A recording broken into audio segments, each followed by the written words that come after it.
మహారాష్ట్రలోని గడ్చిరోలిలో మావోయిస్టులకు గట్టి ఎదురుదెబ్బ తగిలింది.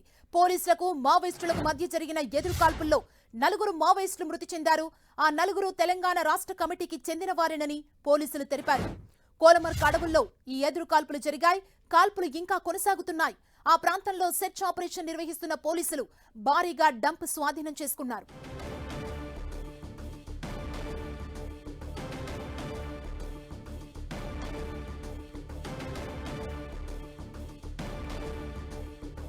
మహారాష్ట్రలోని గడ్చిరోలిలో మావోయిస్టులకు గట్టి ఎదురుదెబ్బ తగిలింది. పోలీసులకు మావోయిస్టులకు మధ్య జరిగిన ఎదురు కాల్పుల్లో నలుగురు మావోయిస్టులు మృతి చెందారు.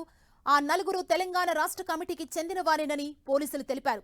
కోలమర్క్ అడవుల్లో ఈ ఎదురు కాల్పులు జరిగాయి. కాల్పులు ఇంకా కొనసాగుతున్నాయి. ఆ ప్రాంతంలో సెర్చ్ ఆపరేషన్ నిర్వహిస్తున్న పోలీసులు భారీ డంప్ స్వాధీనం చేసుకున్నారు. ఇదే అంశానికి సంబంధించి మరింత సమాచారం మా ప్రతినిధి సైదులు అందిస్తారు. సైదులు, సుమా, మహారాష్ట్ర గడ్చిరోల్లో పోలీసులకు మావోయిస్టుల మధ్య ఎదురుకాల్పులు చోటు చేసుకున్నాయి. ఎదురుకాల్పుల్లో నలుగురు మావోయిస్టులు కూడా మృతి చెందిన పరిస్థితి ఉంది. దీనికి సంబంధించి చూసుకున్నట్లయితే దాదాపుగా గత 2 రోజులుగా గడ్చిరోల్ అటవీ ప్రాంతంలో పూర్తి స్థాయిలో కూడా కూంబింగ్ నిర్వహిస్తున్నారు. సెర్చ్ ఆపరేషన్ లో భాగంగా మావోయిస్టుల ఏరువైతే లక్ష్యంగా కేంద్ర రాష్ట్ర బలగాలతో పాటు ఛత్తీస్గఢ్ సరిహద్దు ప్రాంతంగా ఉన్న ప్రాంతాల్లో కూడా పెద్ద ఎత్తున కూంబింగ్ నిర్వహిస్తున్నారు. ఈ నేపథ్యంలో తెలంగాణ ప్రాంతానికి సంబంధించినటువంటి కీలకమైన నేతలు కూడా గడ్చిరోల్లో తలదార్చుకుంటున్నారని సమాచారం అందడంతో పెద్ద ఎత్తున మావోయిస్టులు ఒకే దగ్గర ఉన్నారన్న సమాచారంతో ఒక్కసారిగా ఆ గడ్చిరోల్ పోలీసులు కూంబింగ్ నిర్వహించారు. ఎదురుపడ్డటువంటి మావోయిస్టులపై కాల్పులు జరపడంతో అక్కడికక్కడికే నలుగురు మావోయిస్టులు కూడా మృతి చెందారు. పెద్ద ఎత్తున కూడా డంపు స్వాధీనం చేసుకున్న పరిస్థితి అయితే కనిపిస్తుంది. మొత్తంగా ఇంకా ఎదురు కాల్పులు కొనసాగుతున్న పరిస్థితి ఉంది. మృతుల సంఖ్య కూడా పెరిగే అవకాశం ఉంది. అదే స్థాయిలో జవాన్లకు కూడా తీవ్ర గాయాలైనట్టు కూడా మనకు సమాచారం అందుతున్న పరిస్థితి ఉంది. మొత్తంగా అటవీ ప్రాంతాన్ని పెద్ద ఎత్తున జల్లడపడుతున్న పరిస్థితి కనిపిస్తుంది. ఎందుకంటే ఇటీవల కాలం చూసుకున్నట్లయితే ఛత్తీస్గఢ్ సరిహద్దు ప్రాంతం మొత్తం అంటే ఛత్తీస్గఢ్ ప్రాంతం మొత్తం కూడా రోజు కూంబింగ్లు ఎన్కౌంటర్ల అంటే ఎదురుకాల్పులు చోటు చేసుకుంటున్న పరిస్థితి కొనసాగుతున్న నేపథ్యంలో కీలకమైన నేతలు ఉన్నటువంటి నేతలంతా కూడా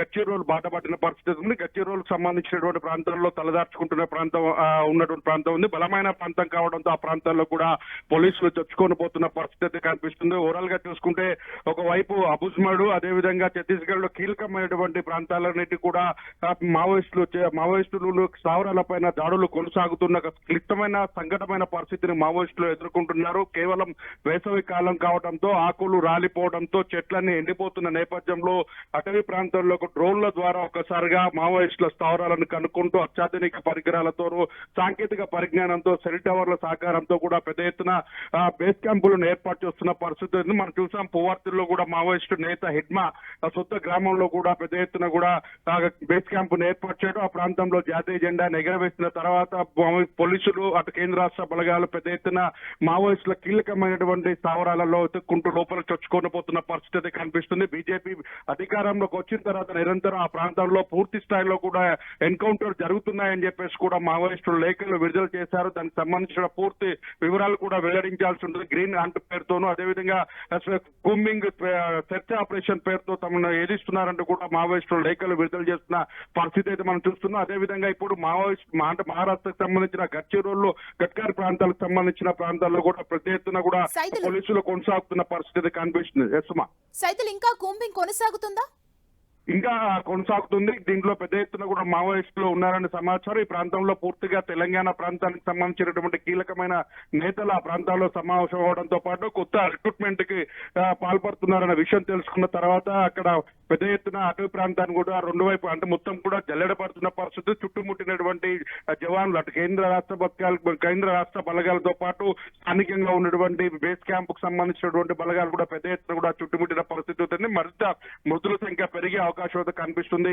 ఏదేమైనప్పటికీ మావోయిస్టుల పైన పోలీసులు పెద్ద విజయంగా భావించవచ్చు. ఎందుకంటే చాలా కీలకమైన నేతలు అటు తెలంగాణ ప్రాంతాల్లో కీలకంగా ఛత్తీస్గఢ్ తెలంగాణ పోలీసులు వెంటపడి వారిని అరెస్ట్ చేద్దామని ఎన్కౌంటర్ లో ఎదురుకాల్పుల్లో వాళ్ళు ఉన్నారు. కీలకంగా ఉన్నటువంటి తెలంగాణలో మళ్ళీ మావోయిస్ట్ ఉద్యమాన్ని కీలకమైన స్థాయికి తీసుకురావడానికి రిక్రూట్మెంట్ తీసుకుంటున్న నేతలే ఉన్నారని కూడా పూర్తిగా వాళ్ళు విశ్వసిస్తున్న పరిస్థితి. అయితే చనిపోయినటువంటి నేతలు తెలంగాణ ప్రాంతంలో ఏ స్థాయి నాయకులు వాళ్ళ వాళ్ళకు ఉన్నటువంటి క్యాడర్ ఏంటి, వాళ్ళకు ఉన్నటువంటి పరిస్థితి, వాళ్ళ కమాండో, వాళ్ళ స్థాయి ఏంటో తెలుసుకునేందుకు పోలీసులు కూడా ఆ ప్రయత్నం కొనసాగుతుంది. ఇంకా మృతదేహాలను కూడా పోలీసులు కూడా రిజర్వ్ అంటే మొత్తం రికవరీ చేసుకున్న పరిస్థితి అయితే కనిపించలేదు. మరి కొద్దిసేపట్లోనే పోలీసులు కూడా చనిపోయినటువంటి తెలంగాణ ప్రాంతానికి సంబంధించిన నేతల్లో ఇలా ఆ నేతల పేర్లు కూడా అక్కడున్న దొరికినటువంటి డంపుకు సంబంధించిన ఆయుధాలకు సంబంధించిన కూడా పూర్తిగా వివరాలు వెల్లడించే అవకాశం కనిపిస్తుంది. ఏదేమైనప్పుడు కూడా గడ్చిరోలు పోలీసులు పెద్ద విజయాన్ని సాధించారని కూడా చెప్పుకోవచ్చు సుమా.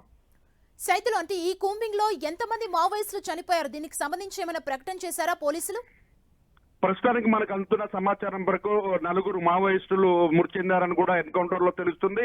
ఈ ఎదురుకాల్పులో మృతి చెందిన 4తో పాటు మరికొంతమంది ఉంటారు. కొంతమంది గాయాలయ్యి కొంతమంది అటవీ ప్రాంతాల్లోకి చొచ్చుకొని పోయారు, తుడిలో తప్పించుకున్నారని కూడా పోలీసులు చెప్తున్నారు. ఇప్పటి వరకు అయితే పోలీసులు అధికారికమైన ప్రకటన చేయనప్పటికీ అక్కడ ఉన్నటువంటి పరిస్థితుల్లో అంటే అక్కడ ఉన్నటువంటి సమాచారం మనకు అందుతున్న మేరకు మాత్రం 4 అధికారికంగా మృతి చెందినట్లుగా తెలుస్తుంది. మరి కొద్దిసేపట్లో దీనికి సంబంధించి గచ్చిరోలు పోలీసులు పూర్తిగా మీడియా ప్రకటన చేసే అవకాశం ఉంది. ప్రెస్ నోట్ కూడా విడుదల చేసే అవకాశం కనిపిస్తుంది. ఆ బాడీని కూడా మార్చురీకి గచ్చిరోలు ప్రభుత్వ ఆసుపత్రికి తరలించే అవకాశం కనిపిస్తుంది.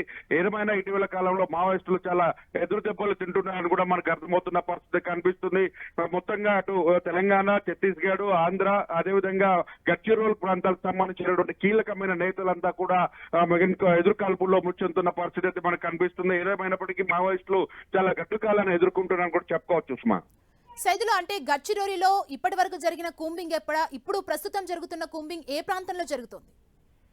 రోజు గచ్చిరోలు ఛత్తీస్గఢ్ గచ్చిరోలు ఛత్తీస్గఢ్ సరిహద్దు ప్రాంతాల్లో కట్కారి అటవీ ప్రాంతాలకు సంబంధించిన ప్రాంతంలో కొనసాగుతుంది. ఈ ప్రాంతానికి కల్కారి అటవీ ప్రాంతానికి సంబంధించిన ప్రాంతం చాలా దట్టమైన అటవీ ప్రాంతం. మావోయిస్టు కూడా చాలా షెల్టర్ జోన్ గా ఉన్నటువంటి ప్రాంతం. ఈ ప్రాంతంలోకి వెళ్ళాలి అంటే కూడా చాలా పకడ్బందీగా వెళ్లాల్సినటువంటి పరిస్థితి ఉంది. జవాన్లు ఆ ప్రాంతానికి వెళ్లి తిరిగి రావడం అనేది ఒక టాస్క్ లాంటిది. అట్లాంటిది వేసవి కాలం కావడంతోనూ వారు ఉన్నటువంటి ప్రాంతాలన్నీ డ్రోన్ల ద్వారా ఐడెంటిఫై చేసుకొని డ్రోన్ల సహకారంతో రూట్ మ్యాప్ ను కూడా క్లియర్ గా పోలీసులు చెక్ చేసుకొని ఆ పోలీసులు అందరూ మావోయిస్టులు అక్కడ ఉన్న దాన్ని పూర్తిగా తెలుసుకున్న తర్వాత రూట్ మ్యాప్ ద్వారా లోపలికి చొచ్చుకొని పోయారు. చొచ్చుకొని పోయిన తర్వాత ఒక్కసారిగా బేస్ క్యాంప్ సంబంధించిన పోలీసులు కావచ్చు, కేంద్ర రాష్ట్ర బలగాలు కావచ్చు, ఈ 2 బలగాలు ఒక్కసారిగా ఎదురుపడడంతోనూ మావోయిస్టులు కళ్ళు తెరిచి కళ్ళు మూసే లోపే అక్కడ కాల్పులు చోటు చేసుకున్నాయి. ఈ కాల్పుల్లో సంబంధించి కూడా పూర్తి స్థాయిలో అక్కడికక్కడికి 4 మృతి చెందడం, మరికొంతమందికి మృతి చెంది ఉంటారని కూడా భావిస్తున్నప్పటికీ కూడా గాయాలైనటువంటి పరిస్థితి. వారందరూ కూడా పెద్ద ఎత్తున ఉండటంతో కూడా వాళ్ళందరూ అటు తుడిలోనే అడవిలోకి తప్పించుకున్నారు. ఎందుకంటే అదంతా మావోయిస్టు ప్రాబల్యం కలిగిన ప్రాంతం కావడంతో ఆ ప్రాంతం మీద పట్టు సుదీర్ఘంగా ఉండడంతో ఎక్కడ కూడా వాళ్ళు లోపల తప్పించుకున్నారని కూడా పోలీసులు భావిస్తున్న పరిస్థితి ఉంది.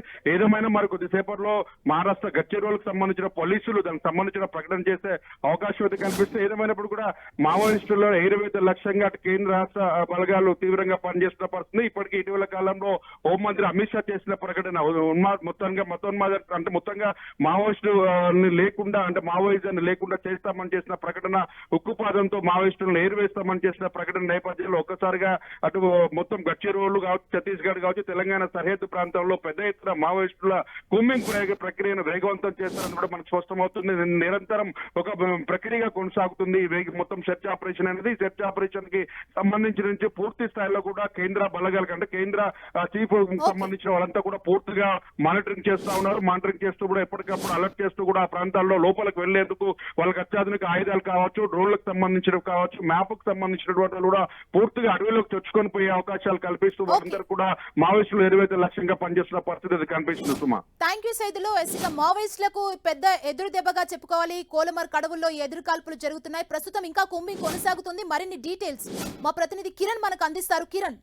సుమా, ఛత్తీస్గఢ్ మహారాష్ట్ర సరిహద్దులో ఈ రోజు తెల్లవారుజామున భారీ ఎన్కౌంటర్ చోటు చేసుకుంది. ఎన్కౌంటర్ లో 4 మావోయిస్ట్ అగ్రనేతలు ముచ్చినట్టుగా కొద్దిసేపటి క్రితం మనకి సమాచారం ఉంది. ఊహించిన రీతిలో ఈ ఎన్కౌంటర్ తో కూడా మావోయిస్టులకి భారీ ఎదురు దెబ్బ తగినట్టుగా చూసుకుంటుంది. ఇక ఈ 4 మావోయిస్టులకు సంబంధించి కూడా 36 లక్షల పైగా రివార్డు ఉన్నట్టుగా మనకైతే ప్రస్తుతం తెలుస్తుంది. ఈ రోజు ఉదయం ఛత్తీస్గఢ్ మహారాష్ట్ర సరిహద్దులో జరిగిన ఈ ఎన్కౌంటర్ లో కూడా ప్రస్తుతానికి అయితే ఈ 4 మావోయిస్టులు ముచ్చినట్టు తెలుస్తుంది. C-16 కమాండ్ తో సహాయంతో కూడా గత కొద్ది రోజులుగా ఇటు మహారాష్ట్ర, ఛత్తీస్గఢ్, ఒడిశా ఈ సరిహద్దు ప్రాంతాల్లో కూడా ఇటు ప్రత్యేక బృందాలు కూడా ప్రస్తుతానికి అయితే మావోయిస్టుల అణచివేత కార్యక్రమం సమయం చేసి క్యూబింగ్ చేస్తున్నట్టు చెప్పుకుంది. ఈ ఎన్కౌంటర్ లో డీబీసీ సభ్యుడు వర్గీస్, డీబీసీ మంగాతు, అదేవిధంగా ప్లాటూన్ సభ్యుడు కురసం రాజు, అదేవిధంగా మరొక సభ్యుడు ప్లాటూన్ సభ్యుడు వెంకటేష్ మృతి చెందినట్టుగా మనకైతే ప్రస్తుతానికైతే ప్రాథమిక సమాచారం ఉంటుంది. ఇక భారీ డంపును కూడా ప్రస్తుతానికైతే